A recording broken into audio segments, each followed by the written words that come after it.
not sustainable in the long run. It's very bad for the local economy, it's very bad for the national economy. What we're doing right now is repeating that particular history in connection with higher education finance. So higher education finance used to be like home finance used to be. It was largely publicly facilitated. There were federal direct student loans. The guaranteed loans that were extended by private providers had to have reasonable interest rates, reasonable terms. It worked very well. We had many, many years, four decades at least, of Americans getting higher educations, getting out of college, becoming productive members of the economy, paying off their loans without any trouble. Striking the student debt of Americans across the country is really, really critical because it's going to be like a stimulus package. It's going to raise the gross national product of the entire country. It's going to take off the burden of students who are trying to buy homes, start businesses, grow families. But more importantly, it's really going to help stimulate the local economies of all of our communities, particularly places like New York City.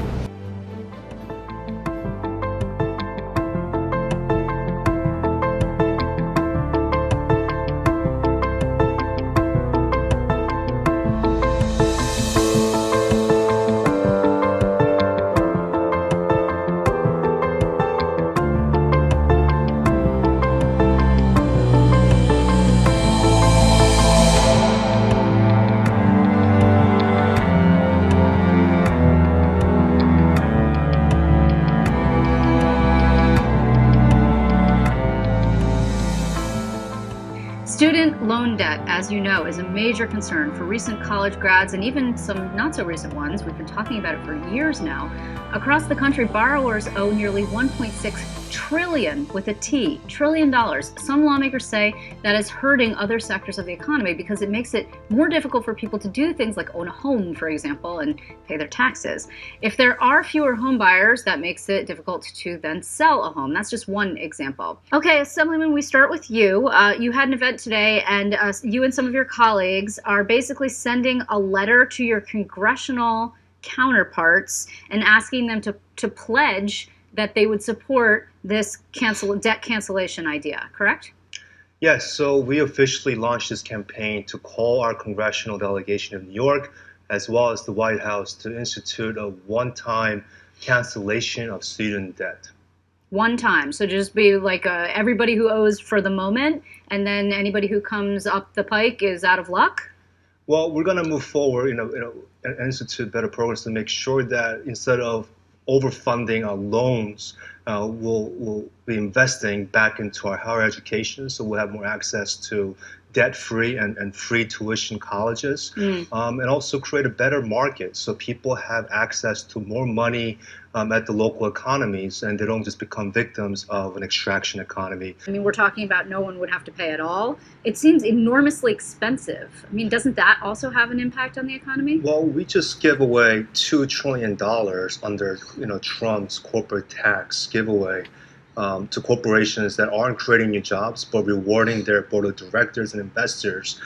Billionaires and millionaires are already just getting wealthier.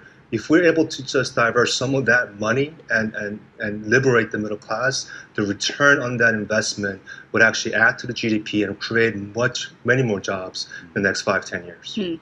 And Professor, just in closing very quickly, does this debt load, specifically with student debt that we're speaking of, disproportionately impact minority communities? Oh, most definitely, yeah. Again, the parallels with the housing debt problem are quite remarkable.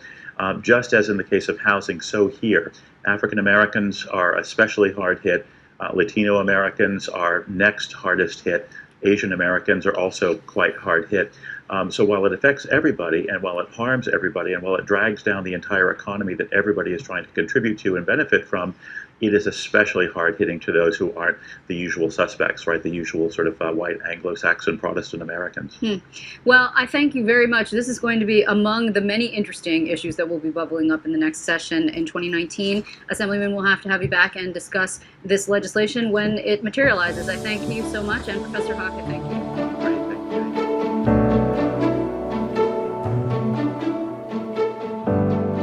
Just last month, I ran into a small business owner in my district who couldn't take out a small loan or even a credit card loan because of his deficient student debt. Yesterday, I was sitting down with my neighbor who went to college a little bit late, but she took out a $20,000 debt, and for years she's been only paying off interest, barely making it to the principal. Look around you, there are a million of these stories in New York City. There are a million New Yorkers who have student debt, and up to the United States of America, there are currently 44 million Americans who owe nearly 1.6 trillion in student debt. And in this country, we can do better.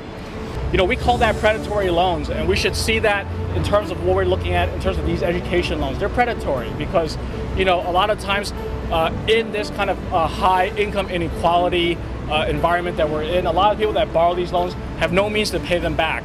And if these creditors are making conscious decisions to saddle these people with this kind of debt, we have to call it for what it is. They're predatory loans. Right now, nearly a quarter of Asian Americans live in poverty in the city, the highest poverty rate across all ethnic groups. Many Asian American families struggle to figure out how to financially support their children's higher education. Contrary to the model minority myth, not all of our students are guaranteed Ivy League educations and careers. In my community, the New York City Bangladeshi community, because of the rising cost of higher education, on top of taking on student loans, many college students resort to taking 1 to 2 or even 3 years in order to work and make enough money to afford school and support their family. This is detrimental to students. It prevents them from gaining experience for their careers and delays their entry into the job force. This is why we're all out here asking the White House and the New York congressional delegation and candidates to publicly support the cancellation of student debt.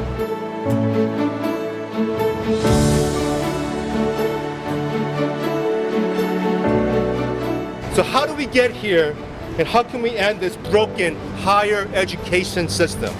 The student debt crisis didn't happen overnight. We are here today due to decades of underinvestment of public colleges and overfunding of interest-bearing federal student loans. For 30 years, the United States government underinvested into higher education while the value of a college degree has gone up. You know, debt burdens our lives. And my friend, she was trying to purchase a home, and she couldn't do that until she got rid of her student loans. And so she wanted to make sure that she could continue to, you know, make her parents proud, to be able to pay back her debt and take on the burden of buying a new home all by herself, right? And so, you know, that cost her her life in a lot of different ways. And I just wanted to thank the sponsors of our bill, our senator and our assembly member who spoke today to make it so that we can actually make sure that these stories don't happen over and over and over again throughout our countries. And I wanted to make sure that we also make it so that it's personal, that people know that these are things that can happen. Thank you.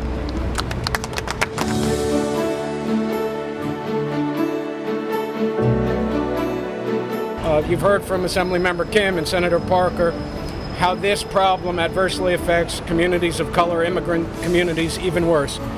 The very communities we need to be investing in, we're not. We're hurting them through a debt crisis. Imagine a forgiveness program. It would be one of the greatest stimulus packages that the federal government could ever give to working people. It's so critical today. I want to thank the senator and the assembly members' leadership. We need to task this to our candidates at federal level and make sure the next Congress, one controlled by Democrats, pushes this as a true reform agenda to get our economy back to where it could be. Thank you. Everybody's been fighting against public budget cuts for an economy that works for everybody. Student debt is now $1.6 trillion. Organizers and activists will not stand for lip service. We struggle and take real risks, and we want real justice. The fight against austerity will intensify in the months and years to come. We can count on it. We know that in an era of mass wealth inequality and in an economy that's starving more and more people out, we are in the fight for our lives. We're pleased to support Assemblymember Kim's efforts to abolish student debt. This is an important step in the fight against austerity.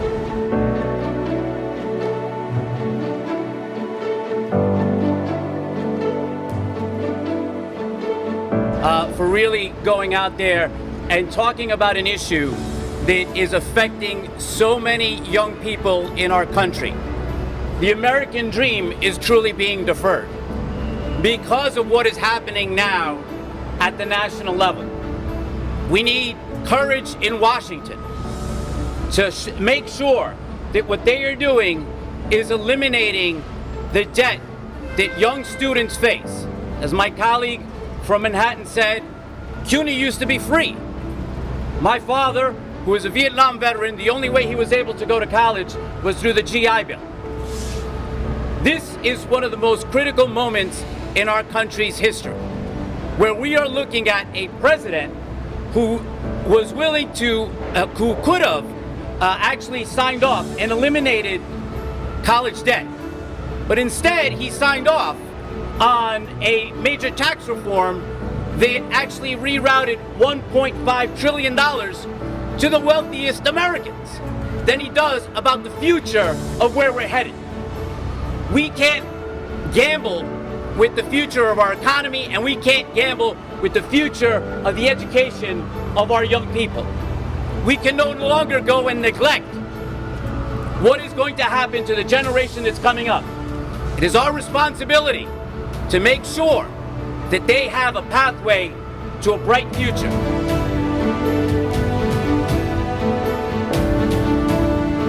Think about it. People who are deeply in debt, when they get out of college, these are the most innovative, most creative, typically the most productive members of our society. They come up with new ideas, they start new businesses, they buy new homes. They are a real economic driving force when their finances are healthy. But we've made it the case that their finances are unhealthy. They're so in debt that they're not buying homes, they're not starting businesses. In fact, they're just scraping by, trying to figure out how they're going to pay off those debts. The best thing that we can do for the productivity of the country, the productivity of New York, as well as for the good of the debtors, and ultimately even in the enlightened self-interest of the creditors, would be to strike the debt now, start over, go back to the way we used to do education finance, just as we ought to move back to the way we used to do home finance as well. Thanks very much.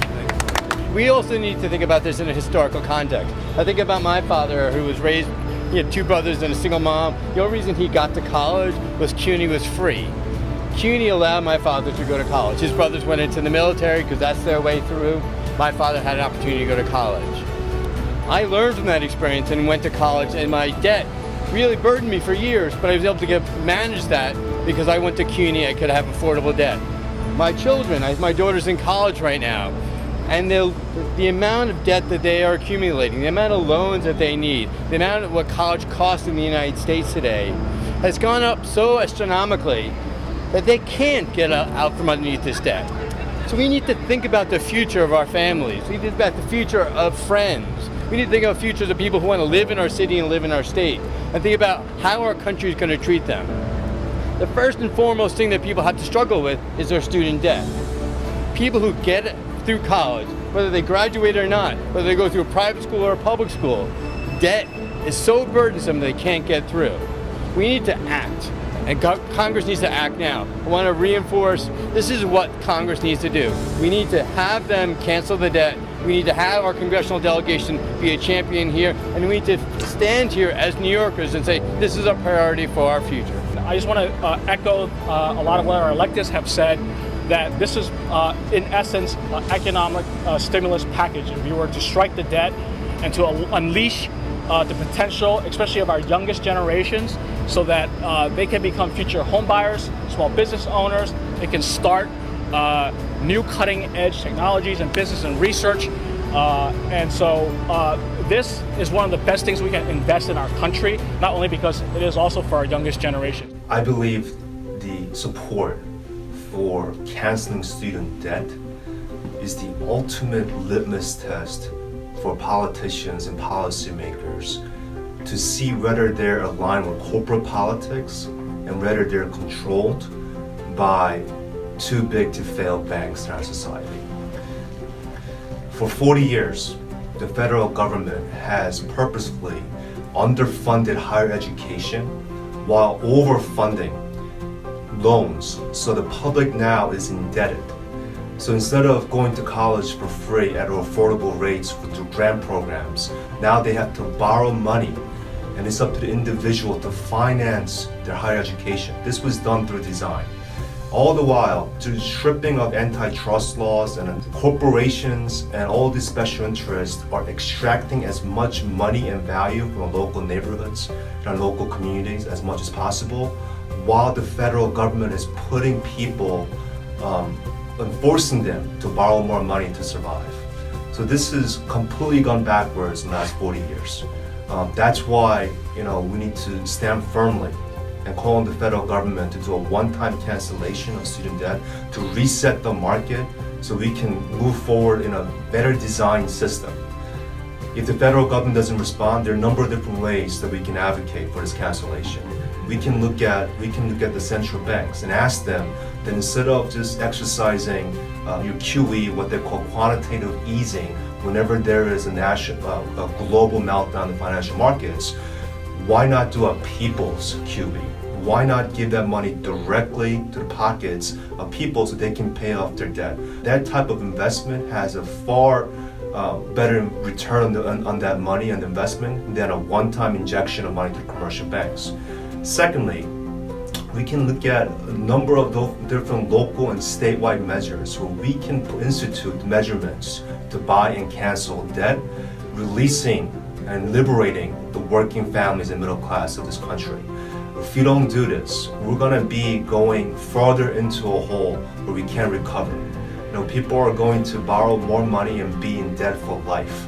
There are everyday people who can't get married, who can't buy a home, who can't propose, who can't put food on the table, who can't, send their kids to after-school programs because they're in a lifetime of debt, and it's critical that we restart.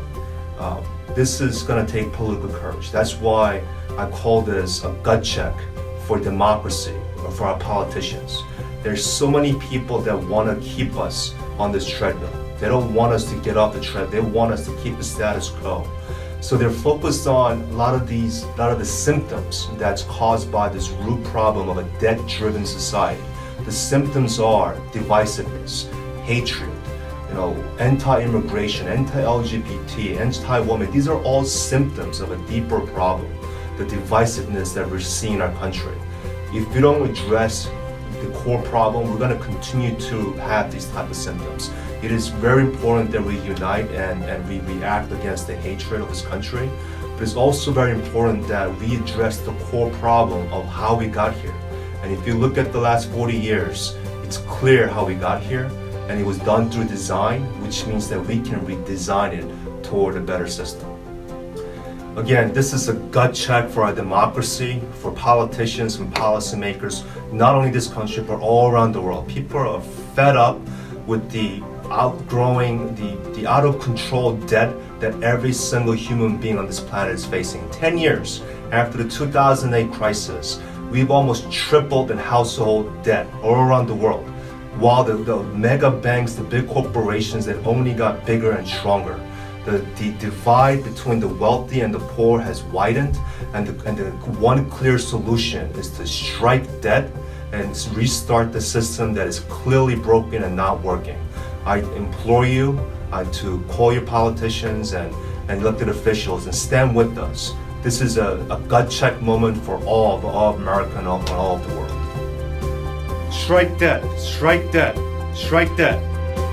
What do we want? Strike debt. We want it now. Everything that we do, everything starts with freeing the middle class and making sure that the working families are liberated. That's what striking debt is about. If not, let's just get one more rally. But what do we want? You want to strike debt, right? What do we want to do? Strike debt. Do we want it? Now. What do we want to do? Strike debt. Do we want it? Now. All right. Thank you. Strike debt, and strike debt. Strike debt. Strike debt. Strike debt. Strike, strike, strike, strike, strike, strike, strike, strike, strike. Yeah. Strike debt. Strike debt. Strike debt.